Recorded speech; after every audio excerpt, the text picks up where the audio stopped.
All right, go ahead and wrap up where you are.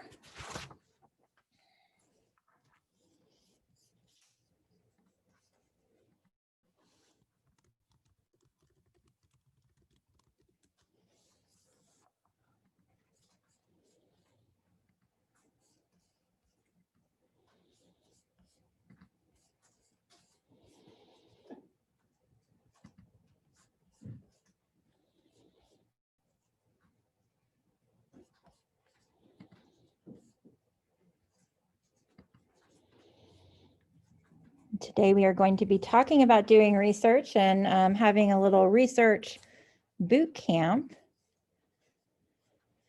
of sorts. All right, so let's talk about it. And I'll be recording as we go for anyone who comes in to join with us.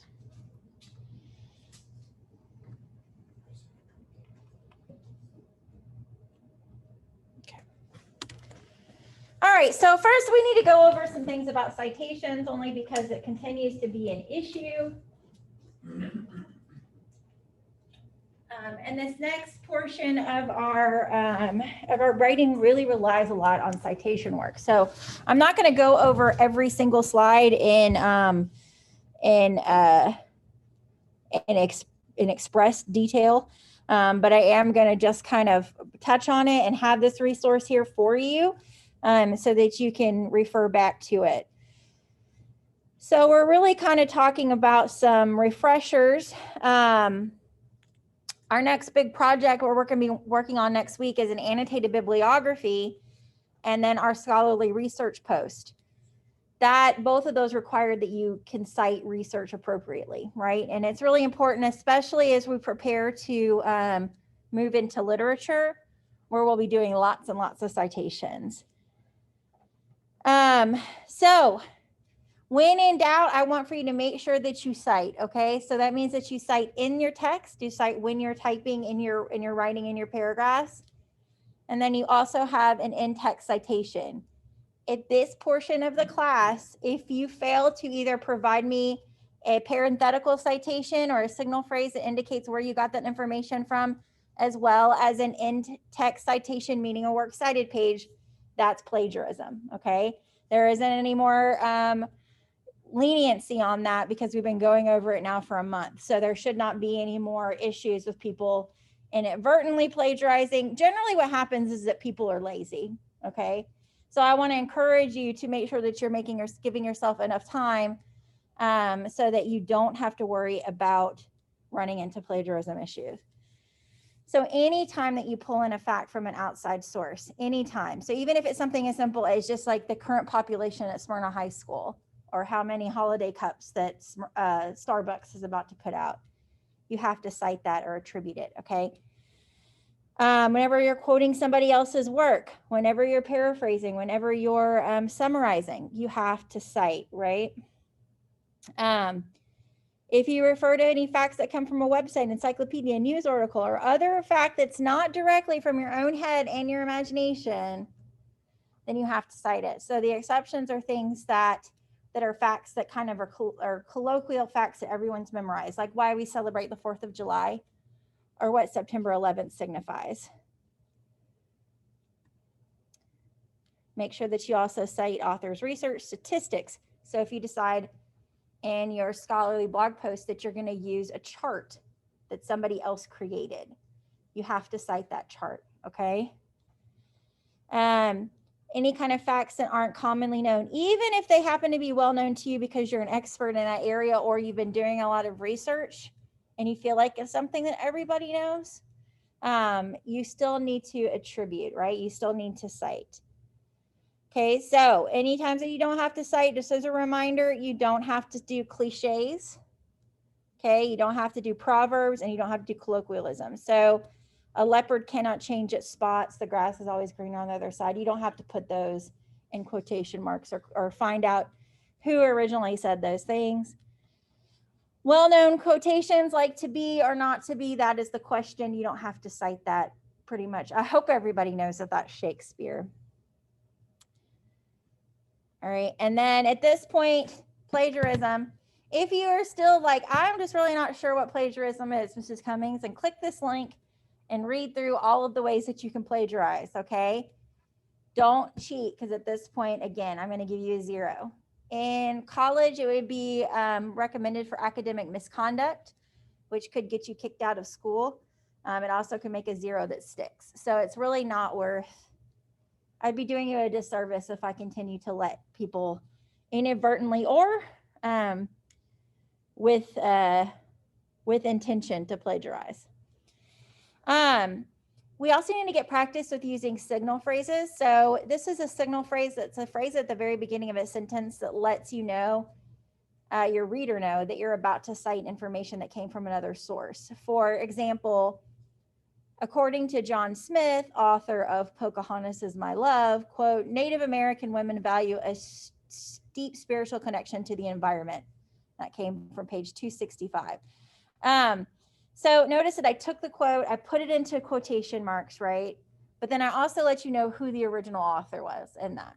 If I hadn't done that, where would I put the author's name?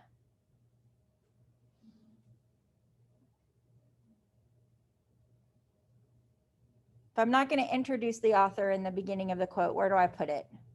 For Emma. In the parentheses, yes, good. So this just goes over again with in-text citations. This is making sure that you have our signal indication of where it came from, like Jones 139.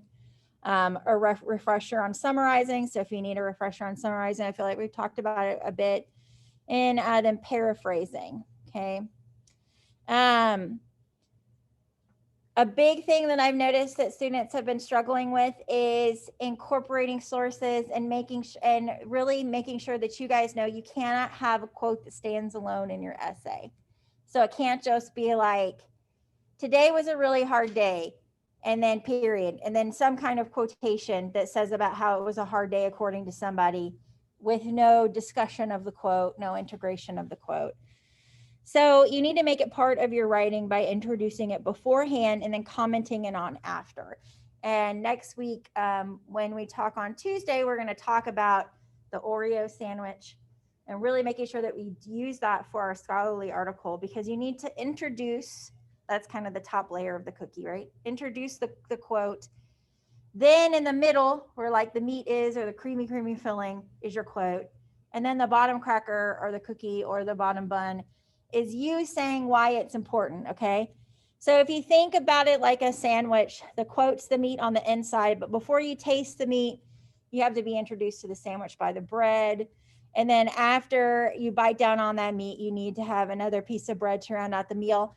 Normally I use the sandwich analogy, but after you watching that documentary, I've changed it to the cookie, because I feel like the cookie is more, we don't have to think about meat anymore, if you don't want to. So I have given you a whole chart here, and you can totally cheat from this, that has tags. These are like the beginning of a sentence. And then the purpose. So like, if you want to use the author's credentials to create an ethos for the author, you could start out with Andrés Sarvajallo, a Nobel laureate, claimed that, okay? You can also do the same thing for lack of credentials. So like, even if you're thinking about your paper that's due today by midnight, if you want to kind of try to create a sense that you disagree with the experts that were given. For example, there is one person for sure that's in that documentary that is not a credible source, and that would be the punk rock singer, right? So you could set him up as, this guy's name, who is a punk rock singer, not a nutritionist. Okay, if you disagreed with the claims that the author was making, that would work for you. So here is just some things that you can use. You can totally steal from this. I have multiple pages for you so that you can kind of take these and use them as sentence stems. Okay. So this entire PowerPoint in PowerPoint form is uploaded to our Google Slides. So that way you have it. Now, are there any questions that you guys have about citations, about works cited, about incorporating sources? No? Okay. So let's talk about using scholarly sources and what scholarly sources work with. How many people have worked with scholarly research before or scholarly articles? Okay, so some exposure here. For those of us who don't really know, scholarly sources, or what we call academic sources, may include books, academic journal articles, and published expert reports. Whatever the exact form, academic sources all have in common the fact that they're peer-reviewed, okay? Peer-reviewed sources are written by an expert in the field and have passed review by other experts who judge the source for quality and accuracy. If a source is peer-reviewed, you know it's a good choice for high-quality, accurate information about your topic. So why we want to work with academic sources is because a lot of the work that you'll do in college is reading a lot of academic articles, and it kind of takes some practice to get used to the way that they're set up. But also, you can know from the get-go, it's a credible source, right? If it's a peer-reviewed academic journal article, then you can trust that source, right? You can trust the experts that have contributed to that. The only time that it can become a gray area is if it's old research, because research is constantly being updated, right? So to use the COVID-19 example, you wouldn't want to use scholarly research that came out in March, because at this point that is considered old information. We probably wouldn't want to go any further back than like August, right? But for other things, the scholarly time changes. And so you kind of have to look and see where the field has diverged and changed. You know, like if we're looking into the health qualities of a whole plant-based diet, you're going to see scholars having different ideas 10 years ago than they do today, okay? And so you're going to have to kind of think, well, I'm going to have to be more up to date, all right? Other things that are pressing in society, like population control, or, you know, the word is like right on the tip of my tongue. Pollution. Gosh, I don't know why it's Friday. It's been a long week, right? So pollution, like the data that comes out about pollution is constantly being updated. So you wouldn't want to use stuff from like 20 years ago unless you were trying to make some kind of claim that like, look at what happened 20 years ago and look at what happened today, right? Not all sources are going to tell you whether or not they're scholarly or peer reviewed, but here are some clues that you can look for to make sure. To begin with, look at the author's credential. So the author should be an expert in the field they're writing about. They should have an advanced degree or an affiliation with a scholarly organization, like a university or science foundation. If these are missing, then it isn't an academic source. Okay, so how can you know if somebody has a degree that's worth listening to? What are some of the degrees that you would look for? Or titles in their name? Doctor, okay. PhD, yes. Some degrees are terminal, so sometimes a master's is okay. It just depends. For example, like if you're doing something with theater is a terminal degree at the master's level. So those people would be experts in their field because there isn't a PhD, okay? So sometimes you have to do a little bit of research. Now, also, what about affiliation with certain colleges? So how do we rank affiliations? Does somebody who teaches and does research at Motlow have the same credibility as someone who teaches at Harvard?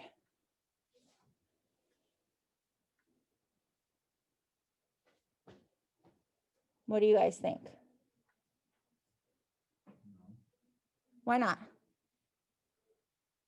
Well, first of all, Motlow is a how many year college? 2, right? And Harvard is for sure is a 4 that also offers advanced degrees. So that creates kind of a hierarchy in terms of what is more credible. Now, it doesn't mean that the person from Motlow isn't doing great research and doing good things. It just means that when we're rating, we're going to kind of look at things on a hierarchy, right? So 2-year colleges, junior colleges are going to be at the bottom, okay? Also, like If somebody just is, writing at the high school level, that's going to be different than somebody who's writing at the college level or somebody who's writing at the, master's level or the doctorate level. So things like that do have some hierarchies. You also want to look for a list of references or a bibliography. Most high quality research is going to be based on other resource. So a good source will have a list of works the author studied that as he or she was writing it. You'll want to check the back of the book or the end of the article to make sure. And then finally, you can tell about a source by looking at the publisher who publishes it. Scholarly sources should be published by a professional association, like the American Medical Association, the AMA, by a university, or by a recognized academic publisher. These publishers are all peer review the books that they published. And so ask me if you're not sure about a source, and we'll have some time practicing looking at sources. So where can we find scholarly sources? The first one is we can use scholar.google.com. So let's take a look at what that looks like.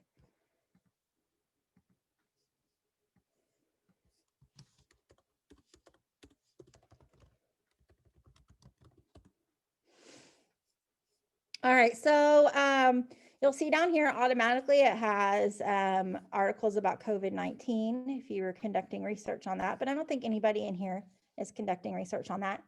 You'll notice also for Google Scholar that they have things on articles, and then the things on they have on things on case law.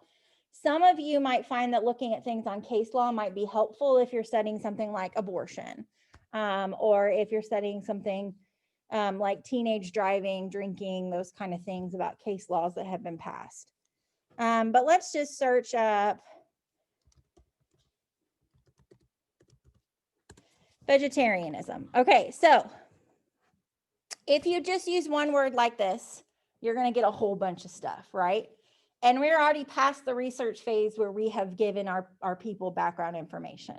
So if you look up here, you're going to see, oh, okay, a lot of these are informational articles. But then I have nutritional consequences of vegetarianism.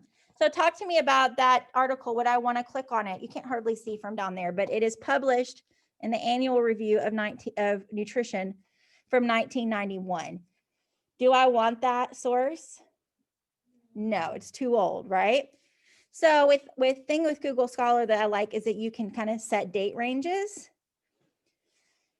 And then we can kind of start to see some things that maybe we might want to use, like is vegetarianism healthy for children? This comes from Critical Reviews in Food Science and Nutrition. It's 2019. So I might really like that source, right? I might want to click on it. Another thing that's kind of interesting, vegetarianism is a social identity.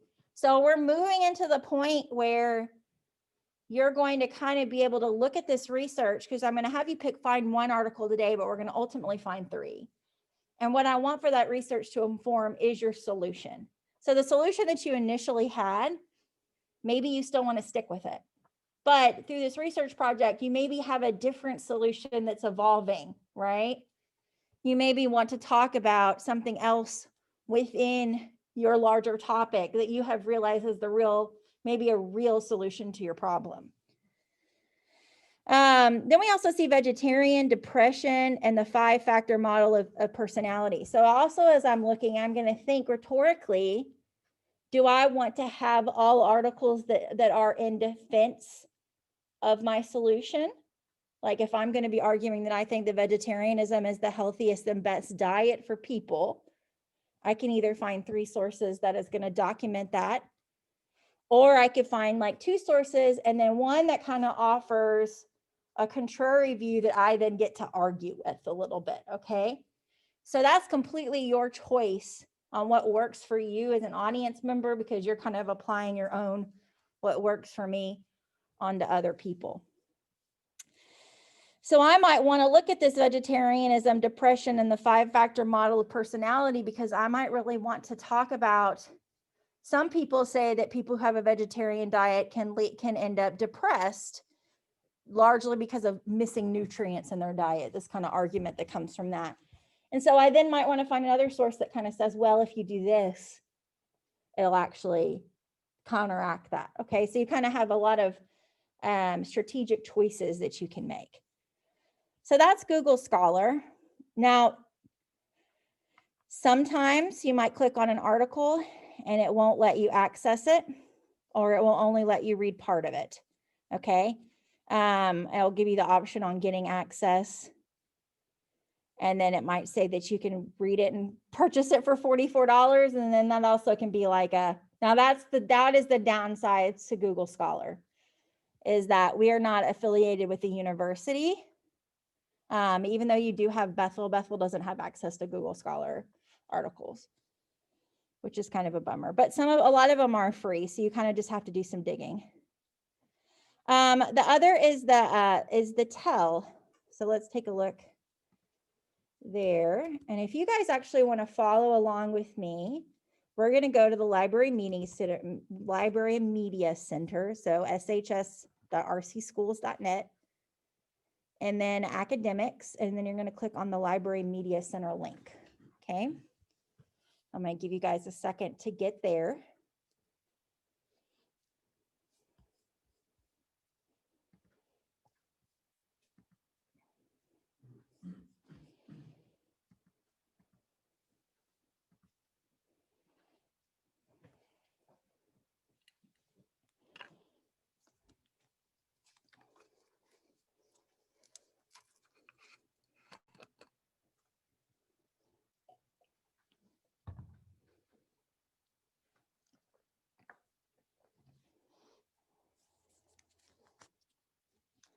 And then after you get to the library page, you're going to go to sign up to use library.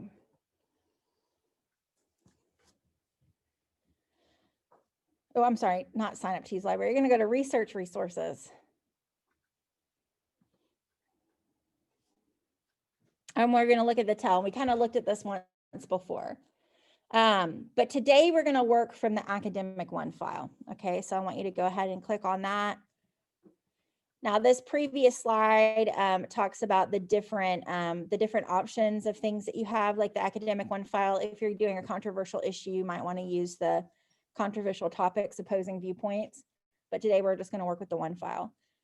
There also is an access to the Bethel library that I put on here, that if you get like really where you can't find anything, then that would be your last resort. If you are off campus, for my off-campus friends, then your login is going to be the password Elvis. And this also pertains if you're not on campus and you want to be able to get into this off campus, then it will ask you for a password, and that password is Elvis. All right. So here's the screen that we are on. So what I want for you guys to do is I want for you to start with a research question. So we want to ask a few questions to see what kind of articles that we get that come up. My beginning question is going to be, how does body image impact self-esteem? Okay. So that's kind of where I'm at in my research project. That's where I'm kind of thinking that I want to move to a solution toward, okay, to talk about how we can kind of break some of the self-esteem issues that come from body image. Okay. So solutions that relate to that.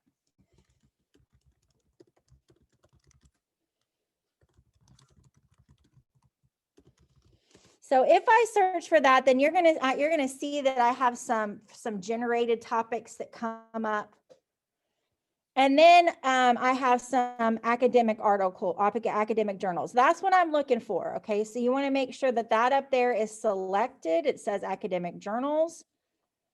That's what you're finding in your Gale Academic One file when it comes to looking at your research question. And then I would kind of peruse through and see what I have here, okay? The study of the effect of family communication and function and satisfaction with body image on psychological well-being of obese girls, the mediating role of self-esteem and depression. So one thing that you'll notice is academic articles often have very long titles, and you're going to need to do a little bit of breaking down in order to understand what it is that this is actually saying, right? So I'm going to click on this article because this is my example article for y'all. First of all, I'm going to see my authors over here. I'm going to see this comes from child and adolescent psychology and mental health. Okay, that seems like a good source. And if you look at the way that the page is laid out, you're going to see some key elements here: abstract background, methods, results, and conclusion before we even get to the article. Okay. So when we're reading academic articles,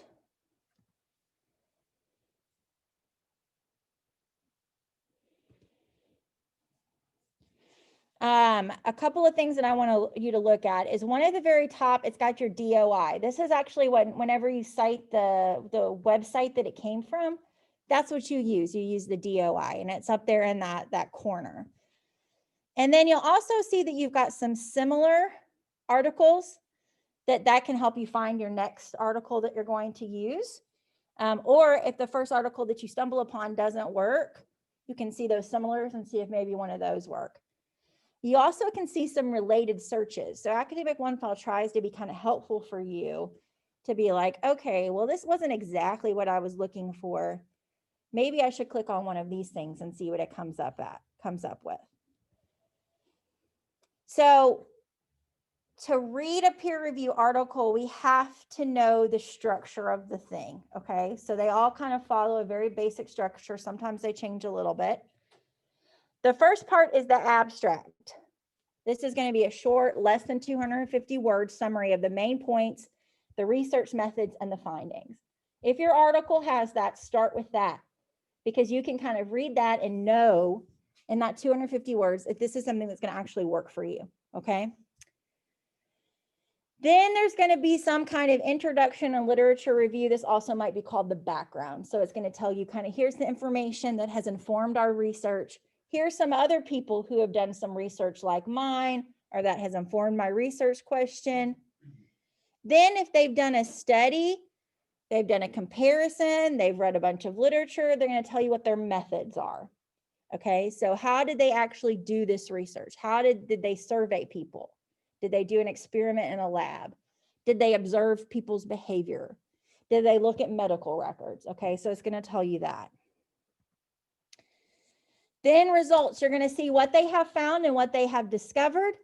And then the discussion at the end is going to tell you where they saw gaps in their research, what they think that they need to do next, etc.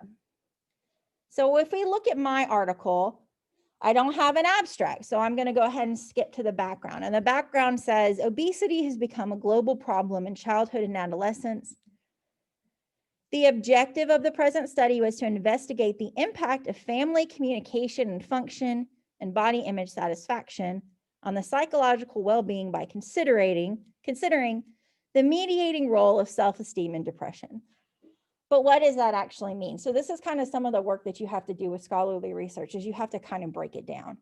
So first of all, obesity is a real issue today. I don't think anybody's going to argue that, right? The study looks at families and how they communicate and how they function, okay? Looks at body image, satisfaction. Maybe that's how you feel about yourself, how satisfied you are with the way that you look. And then considering psychological well-being is kind of figuring out how do these people feel about their bodies, okay? So then I look at my methods section and it tells me that they did a cross-sectional study, which means a multiple sections of population of 173 obese and overweight female students. So first of all, I have to ask myself, does that seem like a good number of people to survey? So what do you guys think? 173 people. We can probably get a decent sampling of the population, especially since it's just limited to teenage girls. So we could kind of make some conclusions about teenage girls. What if it said 17? No, it's kind of hard, right? So usually when we have more time, I have you guys actually design your own study and do your own research study where you have to ask at least 25 of your peers to fill out a survey, and then you have to interpret the survey data. We just lost 5 weeks of the semester though, so we don't get to do that. But it's a lot of fun, and it actually helps you to kind of see how biased 25 results can be. But then I would have some students that would get 300 survey responses because they put it out on their social media and tons of people would respond. And then you'd see a completely different story that evolved there. So 173 seems like a good number. They're selected and they were evaluated based on their body image satisfaction, their self-esteem, their depression, their psychological well-being, their functioning, and how they communicated with their families.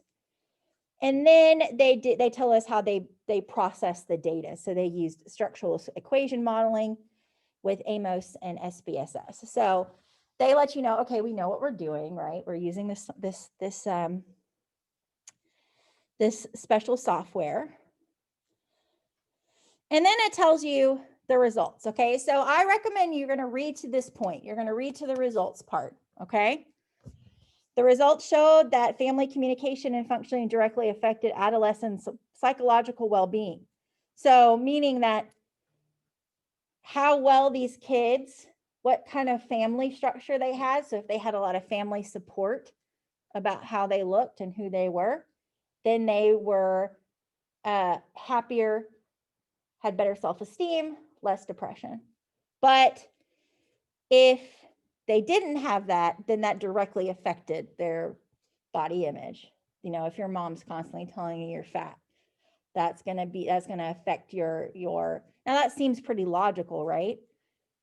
But at the same time, it's helpful to see that, you know, because we as a society kind of encourage, well, you know, find your own happiness. Don't worry about what other people think. But do we worry about what other people think? I think it is human to worry about what other people think. So now you ask yourself, okay, do I want to keep reading this article? Do I want to keep working with it? Does this figure into my solution somehow?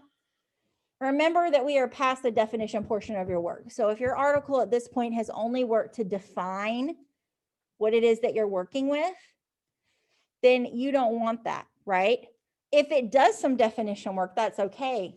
So like Alexis, you're working with substance abuse in teens. So if it says, okay, here it is, and then it gets into the actual like numbers and the impact on what happens to them long-term, then you want to keep reading, right? So if yes, you want to skim the rest of the article. So I'm not telling you guys that you have to read 20-page scholarly articles. I'm telling you that you need to skim it, read it, get a sense of what you think is important, and you can use the functions that they have up here. And this is over here.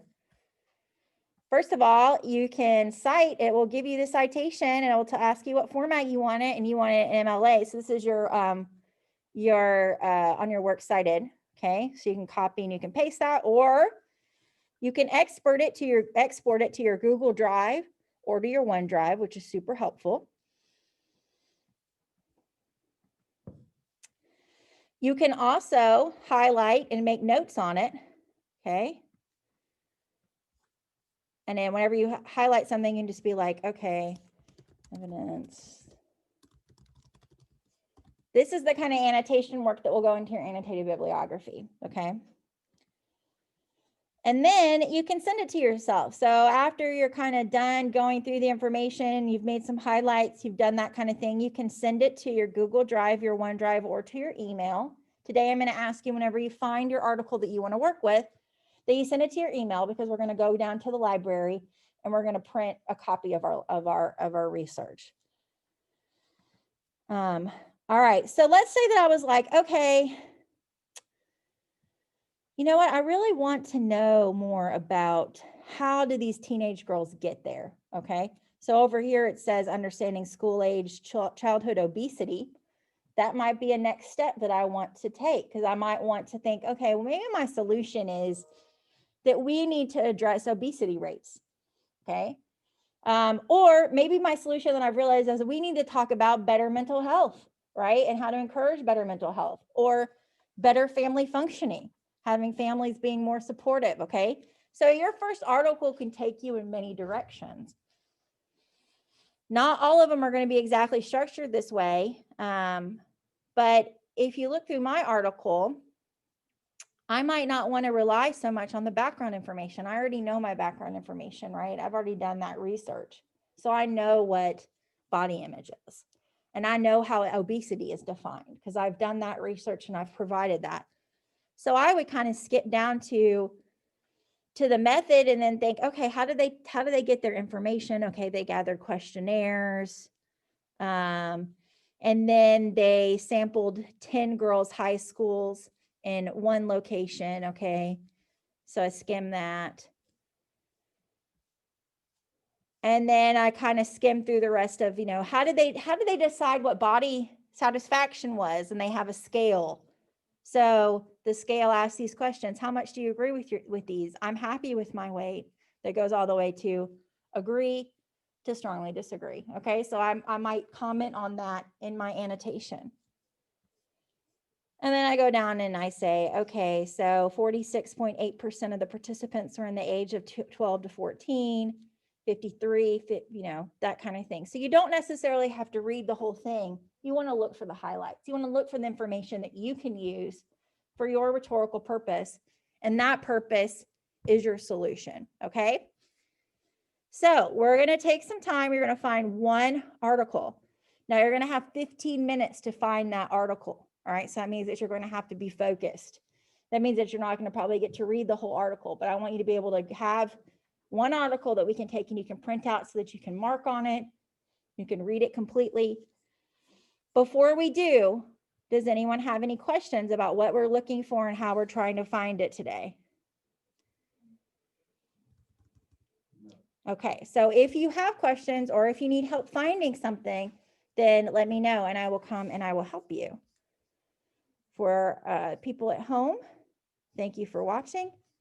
Have a great day.